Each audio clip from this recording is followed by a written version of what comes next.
ठीक है। सबसे पहले तो मैं आप सभी को नववर्ष की हार्दिक शुभकामनाएं देता हूं। और जो मेरा पूर्ववर्ती वीडियो था उसमें आप लोगों का प्रेम और सपोर्ट दिखा है मुझे, और अग्रिम वीडियोस के लिए भी मैं आप लोगों से यही कामना करूंगा और प्रार्थना करूंगा एक तरह से कि आप लोगों का सपोर्ट और प्रेम और जो भी सुझाव दे सकते हो, जिससे मैं अपने अंदर और अपने विचारों में जो भी सुधार ला सकूं और आगे के अपने कार्य में गतिशीलता ला सकूं, उसके लिए आपके सुझाव कमेंट बॉक्स में पूरी तरह से आमंत्रित हैं। और मैं चाहूँगा कि उसको आप खूब भारी मात्रा में अपने स्नेह और प्रेम के रूप में मुझे प्रदान करें। और आज की बात हम शुरू करते हैं एक बहुत बेसिक से क्वेश्चन से कि क्या जिनके पास कुंडली नहीं है या जिन्हें अपना बर्थ डेट किसी कारण से नहीं ज्ञात है या कुछ तो टाइमिंग का इशू है, तो क्या जिनका बर्थ चार्ट नहीं है वो ग्रहों को नहीं समझ सकते हैं, अपने स्थितियों को नहीं समझ सकते हैं, अपने भाग्य को नहीं जान सकते हैं? जैसे हमने कल कहा था कि कुंडली के माध्यम से, ज्योतिष के माध्यम से ऐसा कुछ है, ऐसा कुछ हो सकता है। तो सोचने वाली बात है जरूर इस पे। तो और एक चीज़ और जो कल की बात अधूरी रह गई थी, भाग्य और कर्म के बीच में जो बात चल रही थी, क्योंकि वो लंबा खींच रहा था वीडियो और मेरा पहला इंट्रोडक्टरी वीडियो था, तो एक समय की अवधि को समझते हुए मैंने उसको वहीं पे उस अवधि को रोकने की कोशिश किया। तो आज का जो प्रश्न रहेगा, दूसरा जो उस पर बात करने की कोशिश करूंगा, वो रहेगा कि क्या हम अपने कर्म के द्वारा अपने ग्रहों की स्थितियों को, अपने भाग्य को बदल सकते हैं, परिवर्तित कर सकते हैं? क्या ये हम कर सकते हैं क्या? तो इन दो प्रश्नों पे हम अपना प्रकाश डालने की कोशिश करेंगे, अपने विचार को प्रस्तुत करने की कोशिश करेंगे। और कहीं से भी आपको लगता है कि मेरी बात आप समझ पा रहे हैं, मेरे सुझावों, मेरे विचारों से आपको समझने में समग्रता या कुछ ऐसा लग रहा है कि हाँ मैं सही जगह पे हूँ, सही रास्ते पे हूँ, तो आप मुझे उसको अवगत करवाइएगा जरूर। बात करते हैं पहले जिनके पास कुंडली नहीं है वो कैसे समझे। तो देखिए, हर ग्रह का एक कारकत्व होता है। तो कुंडली है तो हमें पता होता है, जैसे कुंडली है तो जिनके पास कुंडली है उन्हें पता है कि कुंडली में लग्न में टोटल 12 भाव हैं, 12 खाने बने हुए हैं। तो हर भाव एक पार्टिकुलर चीज को रिप्रेजेंट कर रहा होता है और हर एक ग्रह का कोई कोई कारकत्व होता है। तो अगर कुंडली नहीं है लेकिन हम अपने दैनिक जीवन में जिस कार्य पद्धति को, जिस दैनिक रूटीन को हम फॉलो कर रहे होते हैं, वो कहीं ना कहीं किसी न किसी कारण से किसी ग्रह के द्वारा प्रभावित हो रही होती है। जैसे मैं आपको एक छोटा सा एग्जाम्पल समझाना चाह रहा हूं कि कोई व्यक्ति अपने जीवन में एकदम स्पष्ट है, अपने लक्ष्य के प्रति स्पष्ट है, उसे समझ में आ रहा कि क्या करना है, उसकी दूरदृष्टता एकदम क्लियर हो रही है अपने ध्येय के प्रति, अपने लक्ष्य के प्रति। और वहीं कोई एक व्यक्ति है जो विस्मय की स्थिति में है, ऊहापोह की स्थिति में है। तो इन दोनों व्यक्तियों में क्या चेंजेस है, क्या असमानताएं हैं, क्या समानताएं हैं, उनके बर्थ चार्ट में क्या डिफरेंस हो सकता है, क्या समानता हो सकती है? तो एक स्थिति ऐसी है कि जब बृहस्पति आपका अच्छा है कुंडली में, तो बृहस्पति अच्छा है इसका मतलब क्या है कि आप एकदम क्लियर हैं, किसी चीज के लिए एकदम क्लियर स्पष्ट हैं। और जब आपके अंदर अस्पष्टता की स्थिति है, इसका मतलब क्या है कि आपकी कुंडली में राहु आपको प्रभावित कर रहा है। राहु क्या है? माया है। वो आपको क्या है? ऊहापोह की स्थिति में ला रहा है, अस्पष्टता ला रहा है, आपके दृष्टिकोण में दिक्कत पैदा कर रहा है। वहीं ग्रह की बात करते हैं, चंद्रमा जिसके लास्ट में ही माँ इंगित करता है। तो माँ क्या करती है? माँ का कर्म क्या होता है? माँ हमारे लिए क्या करती है? बहुत बेसिक सा क्वेश्चन है। लोग तरह तरह की बात बोलेंगे, माँ ये करती है, माँ वो करती है, लेकिन जो एक बहुत क्रीम चीज निकल के आया कि माँ हमारे लिए त्याग करती है कुछ भी न्यौछावर करने के लिए। जो सबसे बड़ी चीज होती है प्राण, अगर हम कहते हैं ना सबसे बड़ा त्याग तो प्राण, सर्वोच्च बलिदान की बात करते हैं प्राण, तो माँ अपने प्राण को भी न्यौछावर कर सकती है अपने किसी पुत्र के लिए। एक बार हम सोचेंगे कि हम अपना भोजन किसी और को दें कि ना दें, लेकिन माँ भूखी पेट है तो भी अपने सामने का निवाला अपने पुत्र को देने में एक बार भी नहीं हिचकेगी। ठंड का कुछ भी, ठंड है, गर्म है, गर्मी है, कुछ भी है, जल कोई भी कंडीशन है, वो यही कोशिश करेगी कि अपने पुत्र को सेफ रखा जाए, सेफ कंडीशन में दिया जाए, यहाँ तक कि वो अपने मरते दम तक मृत्युशैया पे भी रहेगी तो भी अपने पुत्र के ही कामने में अपनी लाइफ को त्यागेगी। ये एक माँ का कर्तव्य है। और यही चंद्रमा है। चंद्रमा का क्या है? चंद्रमा में शीतलता देता है, चंद्रमा में त्याग देता है, हमें वो समझाता है कि हम लेट गो की भावना कैसे ला सके अपने अंदर। लेट गो मीन्स त्याग। हमारे साथ किसी ने कोई बुरा बर्ताव किया, लेकिन हम तत्क्षण अगर उसको भूलने के अंदर अपने अंदर क्वालिटी ला दें, अपने अंदर उस गुण को विकसित कर दें कि हम भूल जाएं उस चीज को कि किसने मेरे साथ क्या गलत किया, तो वो लेट गो आ गया। और जहां लेट गो आया, आप अपने आप देखेंगे कि आपके अंदर अब परिपूर्ण होने लगे हैं, संतृप्त होने लगे हैं। तो वो काम करता है चंद्रमा।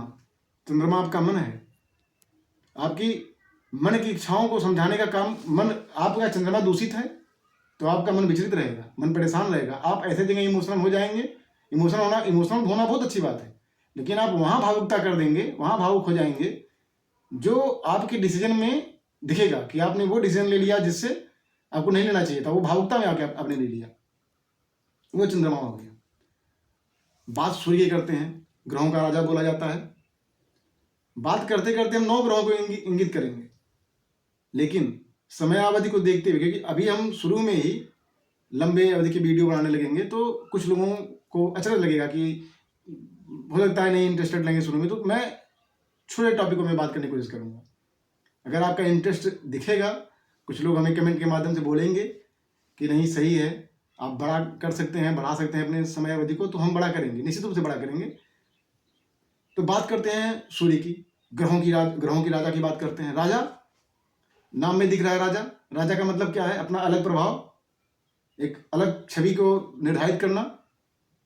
और जो सबसे बड़ी बात है, जो ऐसे ही एक बेसिक फंडामेंटल है किसी चीज का, कि आप देखेंगे अगर एक छोटा सा बच्चा है जो 5th 6th में भी, एक छोटा सा भी बच्चा है, पढ़ रहा है, तो उससे आप पूछेंगे कि इस पूरे पृथ्वी, पूरे ब्रह्मांड में ऊर्जा का स्रोत क्या है, तो बेहिचक वो सूर्य को बोलेगा। पूरा सोलर सिस्टम है, पूरा ब्रह्मांड, जो हमारा पृथ्वी का ये जो जलवायु मंडल है, एक छोटा सा तिनका, एक पौधा, एक मनुष्य, एक जंतु, कोई भी अगर ऊर्जा प्राप्त करता है तो उसका कहीं ना कहीं से सोर्स सूर्य है। अगर ये जलवायु बनी है, ऑक्सीजन है, जल है, कुछ भी है, उसका मेन सोर्स क्या है? सूर्य है। पृथ्वी की दूरी है, एक फिक्स दूरी पे सूर्य से दूरी है उसकी, पृथ्वी की। वो दूरी कम हो गई, ज्यादा हो गई, जो भी ग्रह करीब है सूर्य के चले गए, जीवन नहीं है, दूर चले गए, ठंडक ज्यादा है। मतलब सूर्य से एक सीमित दूरी, एकदम परफेक्टनेस, वो एक विशेष कंडीशन है जीवन के लिए। तो सूर्य जो ऊर्जा का स्रोत है, जो जीवन का स्रोत है, जीवन हमको कौन देता है? जीवन हमको पिता देता है। तो सूर्य क्या है? सूर्य हमारा पिता है। हमारे अंदर जो भी शक्तियां उत्पन्न होती हैं, जो भी कारण है, जो भी पितृ की शक्ति मिलती है, वो हमारे पूर्वज भी हैं। तो वो जो कार्य है वो सूर्य के द्वारा है। तो सूर्य क्या है? सूर्य पिता है। अब बात करते हैं जिससे आज की डेट में, अगर मैं आपसे, आज का जो समय चल रहा है, वो समय किससे ज़्यादा प्रभावित होता है? अगर कोई भी आदमी पूछेगा कि हमारे घर में 4 लोग हैं, 5 लोग हैं, 6 सदस्य हमारे घर में हैं, तो घर कैसे चलता है, आपका जीवन कैसे चलता है, सिंपल सा उसका उत्तर निकल के आएगा। क्या सामने निकल के उत्तर आएगा आपको? कि इकोनॉमी, जो अर्थतंत्र है, जब हम पिरामिड बनाते हैं समाज का, तो सबसे नीचे बनता है क्या? सबसे नीचे बनता है आपका अर्थ, इकोनॉमी है, तभी जाके समाज बनता है। आज आप पहचाने जाते हैं किसके द्वारा? ज्ञान तो अपनी जगह पे है, निश्चित रूप से आपकी पूजा होगी अगर आपके पास ज्ञान है, लेकिन अगर आपके पास धन है, संपदा है, तो आप कहीं ना कहीं एक अलग कतार में खड़े हो जाते हैं, और कहीं उसी धन के साथ आपके पास बढ़िया चरित्र हो जाता है। तो वही जो एक कहावत है, सोने पे सुहागा, वो स्थिति बन जाती है, आप बहुत परम पूज्य माने जाते हैं। और कहीं उसी धन को आपने सही जगह पे, चैरिटी में, लोगों को दान करने में दे दिया, बढ़िया जगह पे यूज करने में लगा दिया, तो आपका जो पुरुषार्थ है, जो आपका भाग्य है, और जो आपकी यश गाथा है, वो बहुत दूर दूर तक प्रकाशित हो जाती है, प्रभावित हो जाती है, आपका नाम और फेम बढ़ने लगता है। लेकिन यहाँ पे बात में फंडामेंटल की है कि आपको जीवन में जरूरत क्या है इस समय? तो अर्थ है। बिना धन के आप जीविकोपार्जन अपने जीवन को चलाना सोच नहीं सकते हैं। हर चीज़ है अपनी जगह पे है, लेकिन धन हर चीज़ का बेस हो जाता है। तो इसीलिए जब हम कोई पिरामिड बनाते हैं समाज का, तो उसके नीचे क्या, आज कोई भी देश आगे बढ़ रहा है, कोई भी परिवार आगे बढ़ रहा है, कोई भी गांव समाज बढ़ रहा है आगे, तो उसके नीचे क्या है, इकोनॉमी है। आज यूरोप की कंट्रीज़ हैं, अमेरिका है, यूएस मतलब ब्रिटेन है, कोई भी कंट्रीज यूरोप की जो भी विकसित देश हैं, वो सब क्यों आगे बढ़ रहे हैं? क्योंकि उनके बीच में क्या, इकोनॉमी है। आज अगर हमारा देश भारत जो धीरे धीरे प्रभावित कर रहा है लोगों को, तो क्यों कर रहा है? अगर आप 90s के दशक के पहले जाएंगे तो हमारे अंदर क्या कमी थी, हम उस धन को, सोर्स को नहीं समझ पाए थे। अब धीरे धीरे हमारा भारत इकोनॉमिकली ग्रोथ की ओर बढ़ रहा है, तो धीरे धीरे हमारा प्रभुत्व बढ़ रहा है। आज लोग बोलेंगे ये नेता वो नेता, लेकिन आप कहीं ना कहीं इकोनॉमी पे बात करिए, इकोनॉमी हमारे देश की बूस्ट हो रही है, बढ़ रही है, तो इसीलिए हमारा फेम बढ़ रहा है, आज धीरे धीरे प्रगति के रास्ते पे है। तो किसी भी परिवार, किसी भी समाज को चलाने के लिए इकोनॉमी इंपॉर्टेंट है, और वो इकोनॉमी कौन है? वो ग्रह शुक्र है। शुक्र आपको इकोनॉमी, जिस भी कुंडली में शुक्र बलवान स्थिति में है, उसको कभी भी अपने जीविकापार्जन के लिए परेशान होने की जरूरत नहीं होगी। कहीं ना कहीं से, यत्र तत्र कहीं ना कहीं से आपको पैसा मिलेगा, धन मिलेगा। ये शुक्र हो गया। शुक्र ऐश्वर्य है, शुक्र सिर्फ पैसे तक सीमित नहीं है, शुक्र आपका ऐश्वर्य है, शुक्र वैभव है, शुक्र लग्जरी है, शुक्र आपकी गाड़ी है, शुक्र आपका वाइफ है, आपकी पत्नी है, शुक्र बहुत कुछ है। कभी आने वाले समय में आपको सिर्फ शुक्र को समझाएंगे, हर एक ग्रह के कारकत्व को समझाएंगे। ये तो शुक्र हो गया। बात करते हैं पैसा कहाँ से मिलेगा? कर्म से मिलेगा। कर्म का कारक ग्रह कौन है? कर्म का कारक ग्रह शनि है। शनि कर्म का कारकत्व देता है, कार्य करने की क्षमता देता है। बहुत सारे लोग ज्योतिषी शनि की साढ़े साथ सबको डरवाएंगे, अढ़ैया से डरवाएंगे कि ये है वो है, शनि ऐसा करता है, क्रूर है, पापी है, ये है वो है। मैं बताता हूं शनि क्या है। शनि पापी लोग बोल देते हैं। शनि बोलता है आपको कार्य करने के लिए कि आप ये कार्य करिए, आपको बताता है कि आपको कर्म करना चाहिए। जब आप कर्म नहीं करते हैं, आप कार्य नहीं करते हैं, तो वो दंड भी देता है, क्योंकि वो क्या है? वो न्यायाधीश है, वो न्याय का देवता है। अगर मैं कहूं मेरे शब्दों में, तो शनि से प्यारा ग्रह, अच्छा ग्रह कोई है ही नहीं। वो आपके कर्म के अनुसार आपको परिणाम देता है। आप जो कर्म करेंगे आपको उसी के अनुसार परिणाम मिलेगा। शनि की साढ़े साती जिससे लोग डरते हैं, वो एक मनुष्य का सबसे स्वर्णिम काल हो सकता है। अगर वो इसके पहले, जो 2.5 साल पहले जाता है आदमी, साढ़े साती से पूर्ववर्ती समय, क्योंकि शनि, कभी मैं शनि की गति पे बात करूंगा, अभी तो ये शुरुआत है, कभी मैं शनि की गति पे बात करूंगा। शनि कैसे 2.5 साल ट्रेवल करके एक घर से दूसरे घर में जाता है, कभी हम बात करेंगे इस पे। तो शनि क्या है? साढ़े साती उसका स्वर्णिम काल कैसे हो सकता है? जब आप पूर्ववर्ती 2.5 साल बहुत बढ़िया जिए हैं, बहुत डिसिप्लिन में जिए हैं, तो जब साढ़े साती आती है, चंद्रमा शनि का योग बनता है, आपके मन को आपके कर्म से जोड़ा जाता है, तो जो अच्छा कर्म होता है उसका वो रिजल्ट देता है। जो आप गलत काम किए रहते हैं तो उसका दंड देता है। लोग कहते हैं साढ़े साती बहुत परेशान की है। आप अपने कर्म को देखिए, आपने पिछले 2.5 साल या पिछले 5 साल आपने क्या किया? आप सही कर्म में है तो मैं गारंटी लेता हूँ आपको साढ़े साती परेशान कर ही नहीं सकती। मेरे पास कहने को तो बहुत सारी कुंडलियाँ आई, मैंने देखा कुछ लोग साढ़े साती में परेशान हुए, और मेरे एक परम मित्र हैं, आज अच्छे खासे सॉफ्टवेयर इंजीनियर हैं, कुछ नहीं, एकदम मस्त है, साढ़े साती से क्रॉस किए, बेहतरीन। क्यों? कर्म उनका बेहतरीन, लोगों को दान पुण्य में उनका योगदान, बस मस्त जिंदगी जी रहे हैं। शनि का प्रभाव, डराया जाता है आपको शनि के नाम पे, जरूरत नहीं है डरने की। अपने कर्म को देखिए, अपने कर्म को मॉनिटर करिए। ये शनि है। सूर्य के लिए क्वेश्चन अभी मेरे दिमाग में आया है। सूर्य को लोग बोलते हैं क्रूर, अभी मैं बता देता हूं। इसका आंसर करने के बाद फिर मैं भाग्य कर्म को और बाकी जो ग्रह बचेंगे उनको अगले वीडियो में बताएंगे। सूर्य को लोग क्रूर बोलते हैं। क्रूर क्या है? आपका पिता। माता क्या करती है? माता, आप कोई कष्ट, कोई प्रॉब्लम, कोई दिक्कत वो नहीं चाहेगी मेरे बच्चे पे हो। आप कोई गलती करके भी आते हैं, घर में आते हैं, तो माँ क्या करती है? आपको आपके पिता या और लोगों से बचाने का कार्य करती है कि अरे नहीं, दंडित ना किए जाएं, बचा ले। आपके दोषों को भी ढकने का काम करती है माँ है, ये चंद्रमा है। लेकिन क्या ये उचित है? आप कोई गलती करके जाते हैं अपने घर में और आपके दोस्त को रोक दिया जाए, छिपा दिया जाए, ठीक है, वो अपनी जगह पे मातृत्व देना, आपको शीतलता देना, वो ठीक है, वो मैं समझता हूँ। लेकिन माँ जब आपके दोषों को ढकने लगे तो कहीं ना कहीं वो आपके लिए दिक्कत पैदा करेगी। प्रेम एक लिमिट तक। लेकिन पिता क्या करता है? आप गलत काम कर रहे होते हैं, आपको दंडित करता है। उस कुम्हार की भांति आपकी उस मिट्टी के बर्तन की तरह आपको सिकाई करता है कि आप कल मजबूत बने, क्योंकि आपको समाज में निकलना है, बाहर के अवरोध को झेलना है, तो वो काम पिता करता है और वही काम सूर्य है। तो पिता क्या है?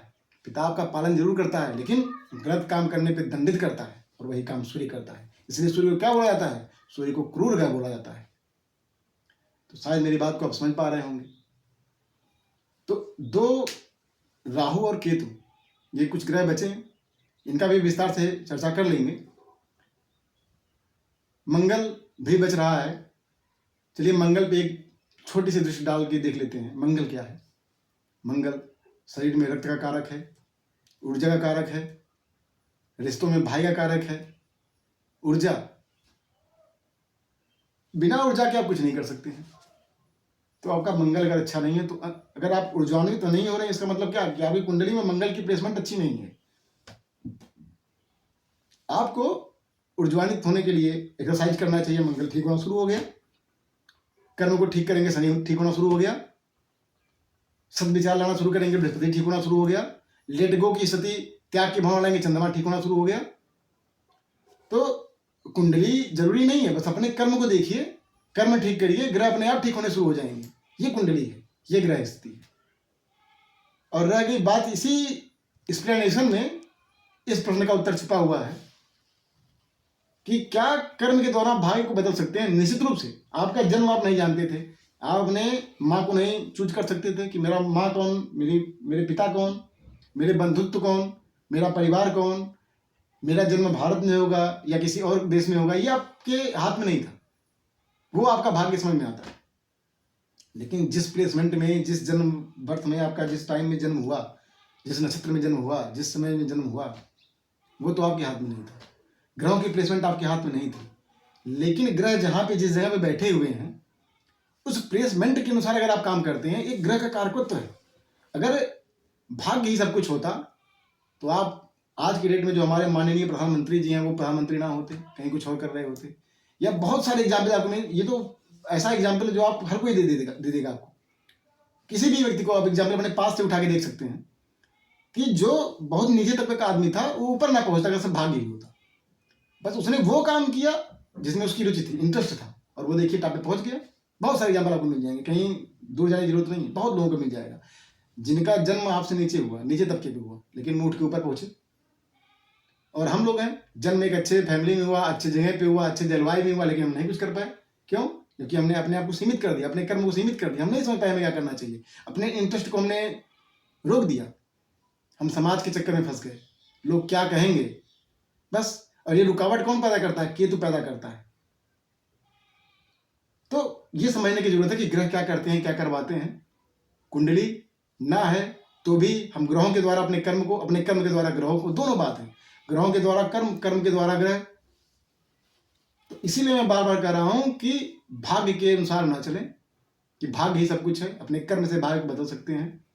आने वाले दिनों में हम खूब अच्छे से चर्चा करेंगे कि कौन सा ग्रह क्या देता है, कैसे कि उसकी प्लेसमेंट किस ग्रह घर में होती है, क्या होता है, कौन सा लग्न, कौन सी राशि कैसे प्रभावित करती है, चंद्रमा का क्या क्या प्रभाव होता है, सूर्य का क्या क्या प्रभाव होता है। हम हर एक ग्रह की बहुत डिटेल में चर्चा करेंगे। और 2022 समाप्ति हुई 2022 की, तो कुछ लोगों के लिए बहुत अच्छा साल रहा होगा निसंदेह, वहीं कुछ लोगों के लिए बहुत बुरा साल भी रहा होगा। तो जिनके लिए अच्छा साल रहा, वो ये ना सोचें कि अगला 2023 भी बहुत अच्छा जाने वाला है, तो अब निश्चिंत हो जाएं, कर्म निरंतर करते रहें। और जिनका बुरा गया, वो ये ना सोचें कि अब तो मेरा जीवन व्यर्थ है, बुरा ही रहने वाला है, या किसी अपने को खोया है तो अब आगे जिंदगी में कुछ है नहीं। तो ये सब व्यर्थ की बातें हैं। सबका परित्याग करते हुए एक नए ऊर्जा के साथ, एक नए प्रभात के लिए तैयार हुए, और 2023 को नए ऊर्जा के साथ हम लड़ेंगे, देखेंगे और जिएंगे, और जिंदगी जीने के अपने तरीके को बदलेंगे। और मेरे साथ जुड़े रहिए। अगर मैं थोड़ा सा भी परिवर्तन आपके जीवन में, आपके जीवन पद्धति में, आपकी सोच में, आपके विचार में अगर ला सका, तो मैं समझूंगा कि मैं अपने जीवन के एक छोटे से उद्देश्य को पूरा करने में अपने जीवन की सार्थकता को पाऊंगा। इसी शब्द के साथ आप सभी को राधे राधे।